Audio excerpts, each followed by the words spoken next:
Assalamualaikum warahmatullahi wabarakatuh. Sama ada satu soalan. Jadi sebagaimana kita dengar dan kalau kita memahami dan menghayati, maka kita akan mengetahui bahawa penyakit dan penawar bagi para pemuda ada pada diri mereka sendiri. Jadi soalan saya,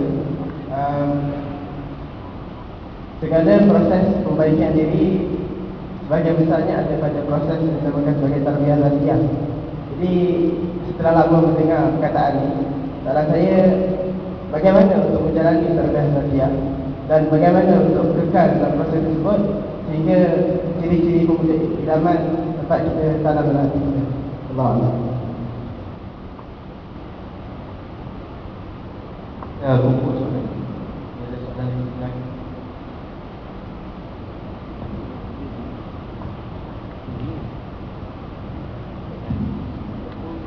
Bismillahirrahmanirrahim. Assalamualaikum warahmatullahi wabarakatuh. Ada soalan berkaitan dengan kita hari ini. Anda pernah mendengar saya selalu tahu ni pernah menyebut umat kita sekarang ni memerlukan kreativiti lebih ke depan luar. Jadi yang saya nampak kat sini ialah umat kita hari ini memerlukan idea-idea baru lebih daripada peraturan-peraturan lebih daripada peraturan. Jadi anda tanya kenapa pemuda sekarang tak cuba explore idea-idea baru? Adakah sebabkan mereka takut daripada akan ada tentangan-tentangan ataupun ada faktor-faktor lain? Jadi itulah.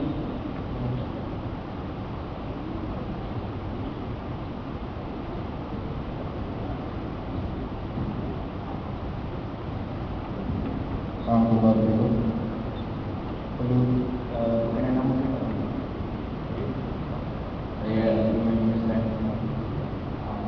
Menjadi bidang. Soalan saya ada dua soalan. Soalan yang pertama ialah, kalau kita tengok kebanyakan exegesis interpretation of the Quran, contohnya tafsir-tafsir di Al-Quran adalah yang ditulis pada kurun yang ke-20 Jadi saya bertanya, adakah patut kita memberikan satu interpretasi yang lain dalam kata contemporary issues, contohnya macam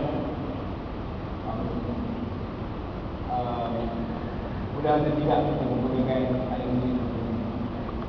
video dan sebagainya, interpretasi Quran dan bentuk. Yang kedua, saya tengok tajuk kita pada hari ini pemuda dan perubahan.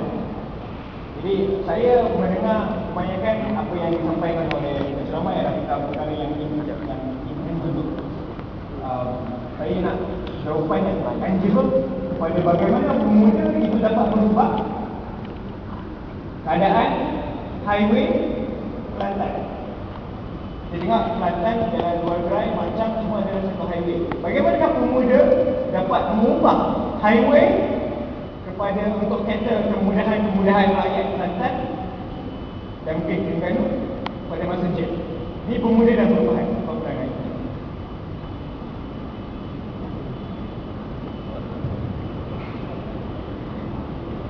Alhamdulillah, kita cukup berapa. Soalan yang sebenarnya ni tahap PhD.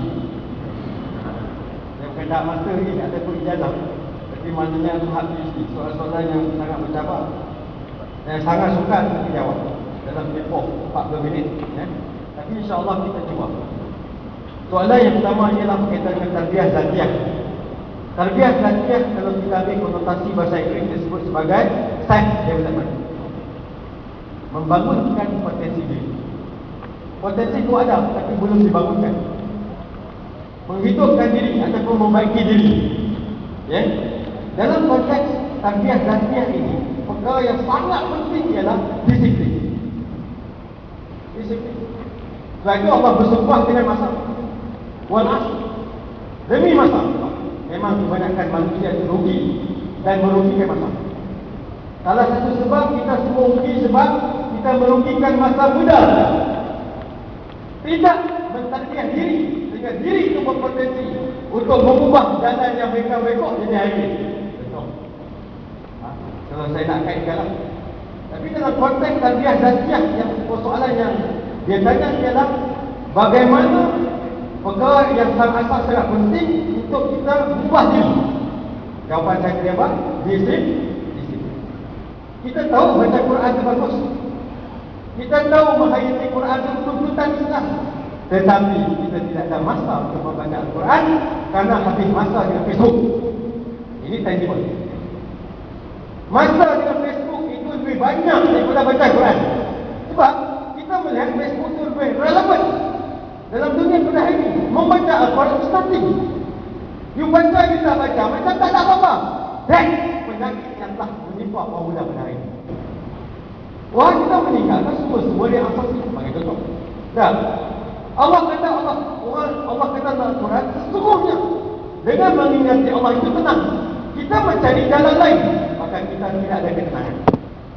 Nah, kita mencari jalan-jalan yang lain. Macam-macam lah slide, kita cari jalan. Akhirnya kita tidak menemui ketenangan. Sebab kita meninggalkan benda yang asasi, ingat kepada Allah. Ada student saya nak bunuh diri. Ini boleh off record lah. Datang jumpa saya nak bunuh diri. Saya kecewa hidup ni. Simple ya, saya jawab. Saya kata, dah, kalau awak bunuh diri, awak akan balik kepada Allah juga. Sebab awak akan mati. Dan mati tempatnya balik kepada Allah. Apakah awak nak balik kepada Allah dengan cara macam ni? Dia kata, oh betul itu. Saya dah silap ke? Ya, memang silap. Sebab dia tu dapat nasihat di dalam Facebook, kan? Orang Facebook tu macam-macam. Itulah awak kecewa. Memang hidup ini tidak bermakna lagi. Masuklah puisi mengaku syair Arab. Dia bingung. Akhirnya nak berdiri. Nampak? Sebab itu tarbiyah ini perkara asas untuk menjaga kemaslahatan iman kita. Untuk supaya kita tak tergelincir daripada jalannya. Sebab semua proses tarbiyah ini ada daripada amalan-amalannya. Seperti mana saya sebut tadi, baca Al-Quran, kita puasa sunat, boleh contoh kan, kita berzikir, kita duduk dalam halaqah bersama orang-orang soleh. Semua ni menyumbang kepada apa? Kesuburan dan kejernihan jiwa. Kesuburan dan kejernihan jiwa. Semua. Jadi kalau inilah tidak diamalkan, maknanya kita tidak disiplin perkara-perkara yang menjernihkan jiwa dan menghidupkan diri kita sebagai pemuda Islam, maka apa lagi yang akan menghidupkan jiwa?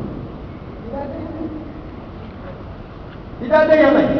Maka berilah perhatian, ya, disiplinkanlah diri dalam yang kita sebut tadi tarbiyah, memproses diri, membangunkan potensi. Itu soalan yang pertama. Boleh kan? Soalan yang kedua, dia kata sini umat, dia nak umat yang kreatif. Kata Qadawi lebih daripada fatwa. Jadi tidak membincangkan hukum-hukum. Kenapa tidak pemuda explore idea-idea baru? Saya nak bagi tahu di sini, Islam ni luas. Islam tidak pernah membataskan kita ni. Nah, Islam tidak pernah menghukum kita. Bahkan Islam memberi peluang dan ruang yang begitu luas. Cuma soalnya, apakah yang kita laksanakan itu bertepatan ataupun tidak dengan apa yang dikehendaki oleh Allah Subhanahu Wa Taala. Islam tidak menentang Facebook. Ada orang buat dekat universiti saya, buat bincang macam apa hukum Facebook, haramkah, halalkah, sunnatkah, makruhkah. Akhirnya apa? Akhirnya Facebook itu hidup. Dia bincang tu. Sebab itu Al-Qadawi kata betul. Kan? Sebab hukum ini bila kita membincangkannya tanpa melihat dalam skop yang lebih luas, kita melihat hukum berada di satu penjuru, umat Islam berada di penjuru yang lain. Baiklah kita gunakan Facebook untuk berdakwah. Good, bagus. Dengan di tengah ada Facebook, kita gunakan ramai orang dapat hidayah dengan izin Allah, bukan dengan Facebook. Tengok. Saya jawab betul tak? Orang dapat hidayah bukan Facebook. Facebook ni ada sebab dan bersabab. Tapi yang menjadikan mereka dapat hidayah Allah adalah siapa? Allah yang berikan hidayah. Betul tak? Saya fikir betul. Maka Islam tidak pernah menentang, asalkan dia syar'i. Tapi untuk menjaga kebersihannya, ini menjadi satu persoalan. Masa yang sama, Facebook lah dakwah. Masa yang sama dia tag gambar dia atas pakai dulu. Masa yang sama dia tag gambar dia buat program apa. Jadi keliru. Masyarakat sini keliru. Maka Islam menjaga kebersihan jalan-jalan untuk mencapai maqsad ini. Faham? Islam cukup jaga. Islam ni luas dan memberi ruang yang sangat luas. Tapi masa yang sama, Islam menjaga kebersihan asasi. Faham jelas? Ini penting. Sebab itu kita perlu ada ilmu. Di samping ada ilmu, perlu ada kefahaman. Nah, sebab itu kita perlu ada ilmu syar'i dan ilmu waqi'i, ilmu realiti. Itu yang dua. Maknanya pemuda itu kesimpulan yang explore lah apa-apa idea pun, asalkan dia menyumbang kepada Islam dan tidak bertentangan dengan syarat.